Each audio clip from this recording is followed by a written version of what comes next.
دیکھیے 4 high court کے chief justice لگانا تھے اور ان چاروں کے چیف جسٹس کے لیے ووٹنگ کا تناسب مختلف ہے. صرف سندھ ہائی کورٹ کے چیف جسٹس جو جسٹس جنید غفار صاحب لگائے گئے وہ یونینمسلی لگائے گئے, ان میں کسی کا اختلاف نہیں تھا. پھر جو پشاور ہائی کورٹ کے چیف جسٹس ہے وہ دوسرے نمبر کے سینیورٹی پر جج صاحب ہیں, وہی قائم مقام چیف جسٹس بھی تھے, جسٹس عتیق شاہ, اور انہوں نے مخصوص نشستوں کا وہ فیصلہ جو ابھی حال ہی میں اپہلڈ کیا ہے سپریم کورٹ نے, وہ بھی تحریر کیا تھا اوریجنلی پشاور ہائی کورٹ میں. تو جسٹس عتیق شاہ کو جو ہے وہ 11 ووٹوں کے ساتھ بنایا گیا ہے chief justice Peshawar high court. وہاں پر جو سپریم کورٹ کے سینئر 2 جج صاحبان ہیں, جسٹس منصور علی شاہ, جسٹس منیب اختر, اور پھر جو پاکستان تحریک انصاف کے دونوں ممبران ہیں بیرسٹر علی ظفر, بیرسٹر گوہر, اور جو کے پی کے وزیر قانون ہیں آفتاب عالم, انہوں نے جو ہے ان 5 لوگوں نے اس کی مخالفت کی. اس کے بعد جو بلوچستان ہائی کورٹ کے چیف جسٹس لگائے گئے جسٹس روزی خان, ان کے لیے 12 ووٹ پڑے, 4 کی مخالفت تھی پاکستان تحریک انصاف کے دونوں ممبران کی اور دونوں جج صاحبان کی, جسٹس منصور اور جسٹس منیب کی. اس کے بعد جو جسٹس سرفراز ڈوگر جن کے کا معاملہ زیادہ ڈسکشن میں بھی تھا اور اہم بھی تھا, جسٹس سرفراز ڈوگر کی سینیورٹی جو تھی وہ ظاہری بات ہے صدر مملکت نے اتوار کو نوٹیفیکیشن کر دی تھی طے, کیونکہ ان کو بھی ریسنٹلی اسلام آباد ہائی کورٹ ٹرانسفر کیا گیا ہے. بالکل, وہ ٹرانسفر کیا گیا, ان کے ٹرانسفر کو مستقل بھی قرار دے دیا گیا. تو اب ان کی آج جو معاملہ تھا اس میں یہ دیکھنا تھا کہ ووٹنگ کا تناسب کیا ہوگا, کیونکہ ہر جو جوڈیشل کمیشن کا اجلاس تھا نا اس میں ممبران مختلف تھے. جیسے صوبوں کا ہے تو صوبائی وزیر قانون, صوبائی ممبر, صوبائی بار کے ریپرزینٹیٹو, تو وہ مختلف تھے. تو جسٹس سرفراز ڈوگر کے لیے اسلام آباد بار کے نمائندے تھے, پھر اسلام آباد ہائی کورٹ کے سابق جج اور جسٹس شوکت عزیز صدیقی, کوئی تعارف تو ان کا چاہیے نہیں, وہ ہیں. تو اب بہت سارے لوگ اس کو اس طرح کیلکولیٹ کر رہے تھے کہ ہو سکتا ہے کہ ووٹنگ ادھر ادھر ہو جائے, لیکن میجورٹی کا خیال یہی تھا کہ ایسا ہو نہیں سکتا. جسٹس سرفراز ڈوگر کو 15ویں نمبر سے اس لیے تو نہیں لایا گیا کہ ان کو یہاں پہ چیف جسٹس نہیں بنایا جائے گا. بہرحال ان کی ووٹنگ سب سے انٹرسٹنگ ہوئی. 9 ووٹ جو ہیں ان کو فیور میں پڑے, ظاہر ہے جس میں حکومتی ووٹس بھی ہیں, اسپیکر کی نامنی ہے جو روشن خورشید بھروچا, ان کا ووٹ بھی ہے. پھر وزیر اعظم نے وزیر قانون کی جگہ جو اپنی نامنی دی تھی اس خصوصی اجلاس کے لیے, رانا تنویر, وہ بھی تھے. اس میں جو ڈیسائیسو ووٹ تھا, کیونکہ 16 ٹوٹل ممبران تھے, 8 کی جو ہے نا وہ تھوڑی سی تناسب یہ دیکھنا ہوتا ہے جوڈیشل کمیشن میں کہ میجورٹی کتنے ووٹس کی ہوگی, بھلے جو مائنورٹی میں ان کی الگ الگ آ رہا ہو. تو اس میں جسٹس شوکت عزیز صدیقی کا ووٹ جو ہے وہ ڈیسائیسو ثابت ہوا. انہوں نے ووٹ وہاں دیا تو 9 ووٹس کی میجورٹی کے ساتھ جسٹس سرفراز ڈوگر اسلام آباد ہائی کورٹ کے چیف جسٹس بنے. اب جسٹس منصور علی شاہ اور جسٹس منیب اختر نے جسٹس محسن اختر کیانی جو کہ سینئر جج ہیں نیکسٹ ٹو جسٹس سرفراز ڈوگر, ان کو ووٹ دیا. پاکستان تحریک انصاف کا ایلیمنٹ کچھ سرپرائزنگ ہے, انہوں نے چیف جسٹس یحییٰ خان آفریدی اور اسلام آباد بار کے جو نمائندے تھے ذوالفقار عباسی صاحب, ان کے ساتھ مل کر انہوں نے ووٹ کیا ہے جو جسٹس میاں گل حسن اورنگزیب ہیں ان کو. اب جب پی ٹی آئی کے ممبران ابھی اجلاس میں نہیں گئے تھے, جب ہم نے ان سے سوال کیا تو انہوں نے کہا کہ ہمارا تو موقف ہے اصولی طور پر کہ سینئر ججز کو چیف جسٹس بننا چاہیے, لیکن پھر اجلاس کے بعد پتہ چلتا ہے کہ سینئر تو اگر جسٹس سرفراز ڈوگر کا وہ ڈسپیوٹڈ معاملہ سمجھتے ہیں تو پھر تو جسٹس محسن اختر کیانی ہے, ان کو ووٹ نہیں دیا گیا.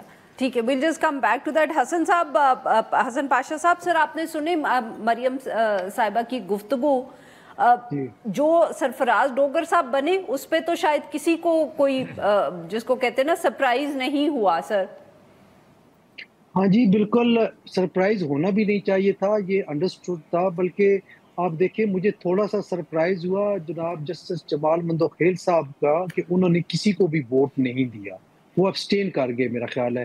کیوں مریم, ایسی بات ہے نا, مجھے تو یہی وہ ویڈیو کے ذریعے پتہ چلا. جسٹس جمال نے کسی کو بھی ووٹ نہیں کیا. ہاں, تو اس حساب سے بہرحال جو دیکھیں 2 چیزیں تھیں.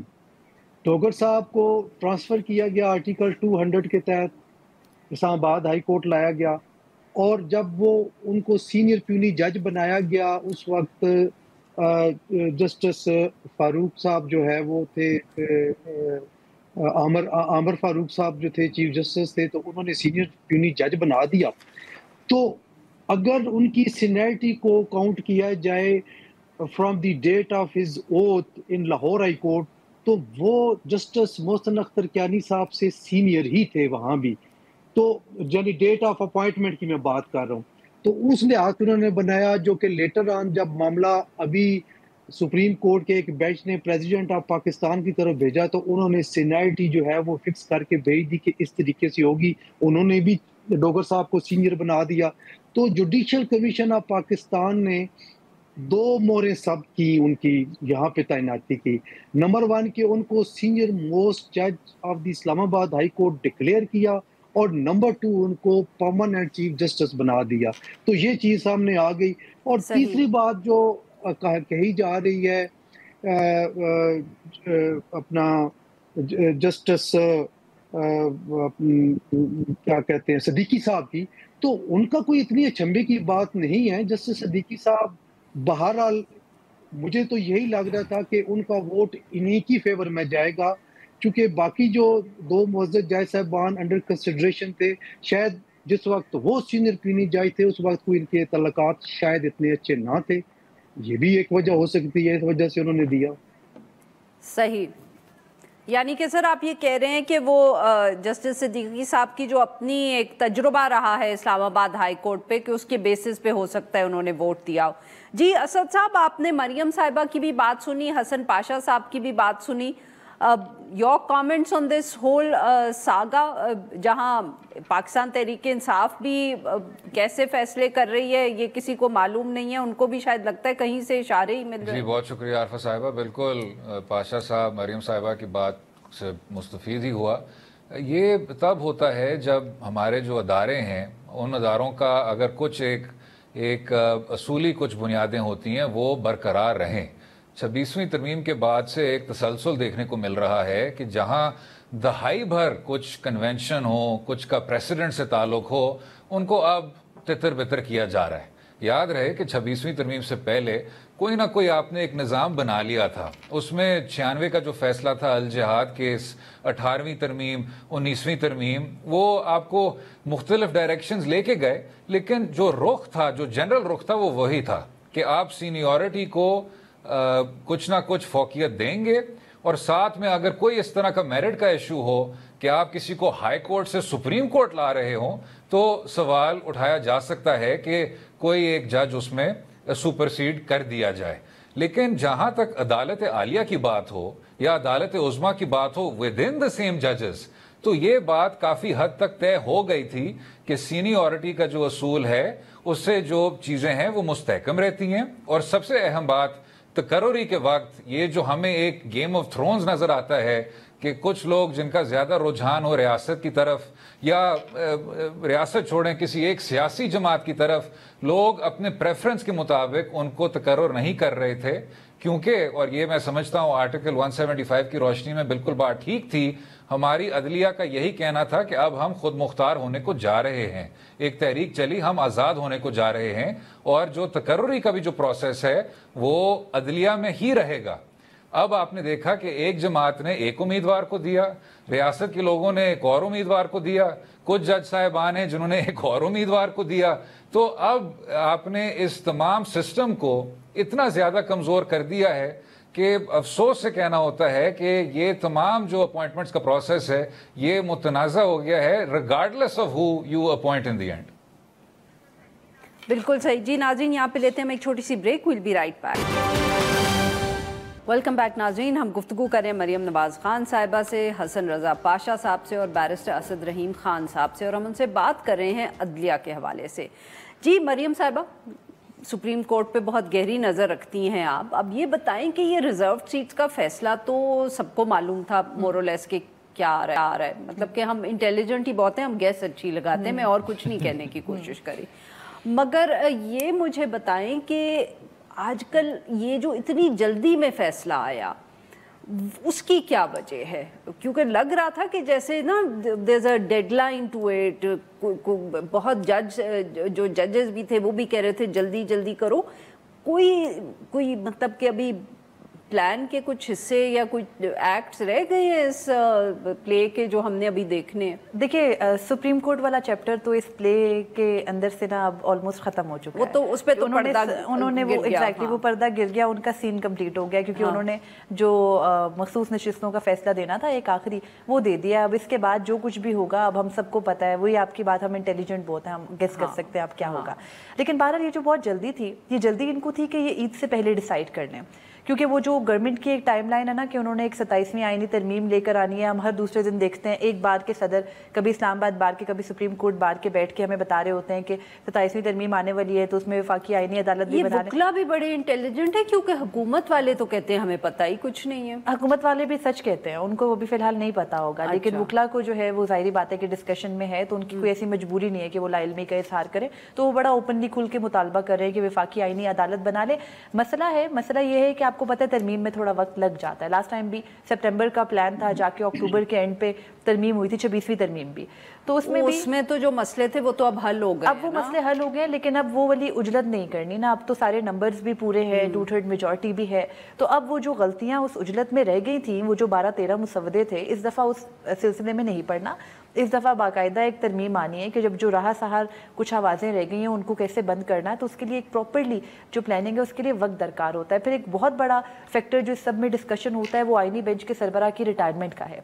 انہوں نے دسمبر میں ریٹائر ہو جانا ہے, دسمبر کے فرسٹ ویک میں, اور اس سے پہلے یہ ظاہری بات ہے کہ یہ پورے کا پورا انتظام یا تو مکمل ہوگا, ان کو رکھا جائے گا. اگر تو کوئی وفاقی آئینی عدالت بن جاتی ہے اس میں کوئی ججز کی ریٹائرمنٹ کی عمر 5-1 سال بڑھائی جائے, 2 سال بڑھائی جائے, پہلے 2-3 سال کا تھا, 5 سال کا سامنے آ رہا ہے ایک سجیشن. تو بہرحال اگر یہ سب کچھ ہوگا تو اس سارے پروسیشن کے لیے, کمپلیشن کے لیے وقت درکار ہے, اور وہ سب کچھ سیٹل آؤٹ کرنا ہوگا. اور ایک بہت بڑی جو اس سارے دورانیے میں گفتگو تھی, آپ نے سنا ہوگا کہ جب آخری سماعت تھی تو بڑی گرما گرمی بھی ہوئی تھی مخصوص نشستوں کے کیس میں 27 جون کو, اور اس دن ایک جج صاحب کے نے غصے میں کہہ بھی دیا تھا جیسے جمال مندوخیل صاحب نے کہ ان کی والدہ کی وفات کا کوئی 5واں دن تھا اور ان کو فاتحہ چھوڑ کے آنا پڑا اس کیس کے لیے. انہوں نے کہا میں فاتحہ چھوڑ کے آیا ہوں اس ادارے کے لیے. تو بہرحال وہ پھر اس کے بعد وہ واپس چلے گئے, تو دیٹ مینس کہ وہ ادارے کے لیے نہیں تھا, وہ کیس کے لیے تھا. ادارے کے لیے ہوتا تو پھر وہ معمول کے مقدمات کی سماعت کر رہے ہوتے, ہر شخص کا سائل تو قانون کی نظر میں سیم ہی ہونا چاہیے. بہرحال اب مخصوص نشستیں جو ہے وہ دے دی گئی ہیں. تب اس کے بعد اب دیکھیں نا, الیکشن کمیشن نے فوری طور پر ابھی امپلیمنٹ نہیں کیا, ابھی وہ آرڈر آف دا کورٹ والی جو ہے وہ بحث میں آپس میں ڈیوائڈ ہوئے ہیں. تو بہرحال جو ساری کی ساری اجرت تھی, جو ان کو ٹائم پیریڈ دیا گیا تھا وہ عید سے پہلے تک کا تھا, لیکن پھر بھی وہ ڈیلے ہو گیا کچھ وجوہات کی وجہ سے, اور پھر ابھی ہر صورت میں اس کو مکمل کرنا تھا تاکہ نیکسٹ اسٹیپ پہ جایا جا سکے. بالکل صحیح. حسن رضا پاشا صاحب, سر یہی جو بات ہے, یہ جو مریم صاحبہ کہہ رہی ہیں, سر یہ کوئی پہلی مرتبہ تو ہم نے سنی نہیں کہ ججز کی عمر بڑھانی ہے. کیا وجہ ہے sir? Why is it this seen to be so important? کیونکہ ہر دفعے جب کوئی چیف جسٹس صاحب ہوتے ہیں اور وہ ریٹائرمنٹ کے قریب پہنچتے ہیں, ہمیں بتایا جاتا ہے کہ عمر بڑھنی بہت ضروری ہے. یہ عارفہ 3-4 چیزیں بڑی اہم ہیں جو کہ ہر سال ہم یہ دیکھتے ہیں, خاص طور پہ جب کوئی بار کا عہدیدار بنتا ہے, مثلا کسی ہائی کورٹ بار کا پریزیڈنٹ بنتا ہے, تو ہلکا سا اس کے کان میں پوچھا جاتا ہے کہ آپ کی ایج کیا ہے, اور وہ پھر سارا سال جج بن کے وہ رہتا ہے اپنے دل میں, اور اسی آس میں رہتا ہے کہ اس کو پوچھا گیا ہے ایج کتنی ہے, تو اسی لیے پوچھی گئی ہے کہ اس نے جج بننا ہے. دوسری بات, یہ کون پوچھتا ہے؟ معاف کریے گا سر, یہ بتائیں یہ پوچھتا کون ہے ان کی عمر؟ کوئی ایسے شخصیات, ایسے انسٹیٹیوشنز پوچھتے ہیں جو کہ یہ کر سکتے ہیں. بہرحال آپ ماشاءاللہ کافی سمجھدار ہیں. اچھا. دوسری بات جو آپ نے چیف جسٹس صاحبان کے حوالے سے کی, یہ بھی اپنی جگہ پہ ہے. ہر دور میں مثلا جسٹس افتخار محمد چودھری صاحب کا دیکھیں, اس وقت بھی یہ بات چل رہی تھی کہ ان کا ٹینیور بڑھایا جا رہا ہے, وہ نہیں بڑھا. پھر جناب جسٹس آصف سعید کھوسہ صاحب کے وقت بھی یہی تھا. تو ہر دور میں یہ بات چلتی ہے کہ جناب یہ ایج بڑھائی جا رہی ہے, 2 سال اور بڑھائے جا رہے ہیں, 5 سال اور. تو ابھی بھی یہ بات چل رہی ہے. اب یہ نہیں پتا کہ پہلے کی طرح یہ اسی طرح انکمپلیٹ رہے گی یا یہ آگے اس پہ عمل درآمد ہوگا. تو اسپیکولیشنز بہرحال ہمارے ملک میں بہت زیادہ ہوتی ہیں, اندازے لگائے جاتے ہیں, کچھ اندازے لگ جاتے ہیں, درست ہو جاتے ہیں, اور کچھ اندازے ہمارے غلط ثابت ہوتے ہیں. لیکن میں یہ سمجھتا ہوں کہ اسپیکولیشنز پہ زیادہ بات نہیں کرنی چاہیے. دیکھنا چاہیے کہ 2 اور 2 4 ہیں, تو 4 کب ہو رہے ہیں اور کیسے ہو رہے ہیں اور وہ کیوں کر ہو رہے ہیں. یہ چیزیں بہرحال ہمیں دیکھنی چاہیے. سر ویری کوئکلی اسد صاحب پہ جانے سے پہلے, کیا آپ نے کوئی اسپیکولیشن سنی ہے سر 27ویں آئینی ترمیم کے بارے میں؟ یہ جب سے یہ فیصلہ ہوا ہے ریزرو سیٹس کا, پچھلے 2 دن سے تو میڈیا پہ 27ویں ترمیم ہی چل رہی ہے. لیکن ابھی تک کسی بھی حوالے سے، کسی کارنر سے، حکومتی ذرائع سے ہم تک یہ بات نہیں پہنچی کہ 27ویں ترمیم کرنے جا رہے ہیں اور یہ ان کے جو ہے صحیح وہ ہیں پروپوزلز ہیں جس کی وجہ سے کرنے جا رہے ہیں۔ آپ کو یاد ہوگا 26ویں ترمیم میں پاکستان بار کونسل کو مسودہ دیا گیا تھا، ہم نے سارے پاکستان کے وکلاء کو جمع کیا، قیادت کو، ایک اس پہ ہم نے ایک 5-6 نشستیں کی، ہم نے ایک بھیجا ان کو، لیکن کوئی اس پہ 50% عمل درآمد کیا گیا، ہماری تجاویز پہ 50% ایسے ہی رہ گئی۔ تو دیکھتے ہیں اب اس پہ حکومت وقت اب بھیجتی ہے یا نہیں بھیجتی، یا بار ایسوسیشن یا بار کونسلز کو آن بورڈ لیتے ہیں یا نہیں لیتے، اب یہ وقت آنے پہ ہی پتہ چلے گا۔ صحیح صحیح۔ بیرسٹر صاحب، اسد صاحب، آپ نے گفتگو سنی باقی دو مہمانوں کی، تو سر اب تھوڑا سا سیاسی سوال ہے کہ اب جب یہ ریزروڈ سیٹس کا فیصلہ آ ہی گیا ہے تو اب تو میرے خیال میں حکومتی اتحاد کو کوئی دقت نہیں ہونی چاہیے کسی قسم کی بھی آئینی ترمیم پاس کرنے میں۔ یہ سمجھنا یا ہم یہ امید لگا کے رکھیں کہ کیونکہ ایک سے زیادہ جماعت ہے اور سب کو اکٹھا ہونا پڑے گا تو بہت مشکل سے یہ کنسنسس بنے گا کوئی بھی جو آئینی ترمیم پاس کرنی ہو کسی بھی موضوع پہ؟ نہیں جی، اب تو خاصی آسانی ہوگی۔ پہلی بار ہے کہ کسی ایک چھوٹے بینچ نے اپنے سے بڑے بینچ کا اس طرح فیصلہ ریویو کر لیا۔ پہلی بار ہے کہ جو شخص تھے جنہوں نے اختلافی نوٹ لکھا یہ کہتے ہوئے کہ عدالت عظمیٰ کے فیصلے پر عمل درآمد ہونا ہی نہیں چاہیے، ان کو آپ نے اس ریویو بینچ کا سربراہ بنا دیا۔ پہلی بار یہ ہے کہ اکثریتی جو بینچ تھا اس میں جو اکثریت کے جو لوگ تھے اس میں آپ نے کوئی 5 جج صاحبان کو کہا کہ اس کو ریویو میں شامل نہیں کیا جائے گا ان صاحبان کو، اور جو آتھر جج ہیں ان کو بھی آپ انکلوڈ نہیں کریں گے۔ تو جب اتنی بار یہ ہسٹورک فرسٹ ہوتے ہیں تو آدمی امید ہی کرتا ہے کہ پھر 2/3 اکثریت نہ صرف حاصل کرے گی حکومت، لیکن ساتھ میں جب آئین میں بھی ترمیم لانی ہو تو وہ آسانی سے ہو۔ لیکن جو آپ نے توقعات کی بات کی، بحیثیت ایک شہری یہ توقع کرنی چاہیے کہ اگر آپ پھر سے ایک بار ترمیم لائیں گے جس کا تعلق عدالتی نظام سے ہو تو 26ویں ترمیم جیسی ترمیم نہ ہو، کیونکہ یاد رہے کہ جو ہمارا اپنا لیگل سسٹم ہے، پاشا صاحب بہتر جانتے ہیں، مریم صاحبہ بہتر جانتی ہیں، اس سسٹم میں کوئی آپ کے کوئی 2.2 ملین کیسز ہیں، کوئی 22 لاکھ کیس ہیں آپ کے، اور آپ نے اس عدالت کی اصلاح کی جس کے پاس کوئی 2% کے لگ بھگ وہ کیسز ابھی زیر سماعت ہیں۔ تو اس کا مطلب یہ ہے کہ آپ قانونی اصلاحات نہیں کرنے گئے تھے، آپ پینڈنسی کو ٹھیک نہیں کرنے گئے تھے، آپ چاہ رہے تھے کہ کچھ مخصوص فیصلوں کے بعد ان میں سے مخصوص نشستوں کا فیصلہ بھی شامل ہے، یہ کہ جی سویلینز کو سویلین عدالتوں میں پیر ہونا چاہیے وہ شامل تھا، اسلام آباد ہائی کورٹ کے جو جج صاحبان تھے وہ خط لکھ رہے تھے وہ بھی شامل تھا، کئی اس طرح کے فیصلے تھے۔ وہ آپ نے کہا کہ 26ویں ترمیم کے ذریعے اس خلا کو پر کریں اور عدلیہ کو کافی حد تک ایگزیکٹو کی ثوابدید کے ماتحت کریں۔ تو اب اگر آپ 27ویں ترمیم کرنے کو جا رہے ہیں تو یہی پھر آدمی امید کرتا ہے اپنے منتخب نمائندوں سے۔ خیر اگر آپ اوریجنل مخصوص نشستوں کا فیصلہ پڑھیں تو یہ بھی واضح ہو جاتا ہے کہ یہ نمائندے کتنے زیادہ منتخب ہیں کہ اگر ترمیم لانی ہے تو ٹھیک کریں، ورنہ جس طرح 8ویں ترمیم کو 13ویں ترمیم نے ختم کیا تھا اور 17ویں کی ترمیم کو 18ویں ترمیم نے ختم کیا تھا تو یہ بھی اسی طرح ختم ہو جائے گی۔ بالکل صحیح جی۔ ناظرین یہاں پہ لیتے ہیں ہم ایک چھوٹی سی بریک، ویل بی بیک۔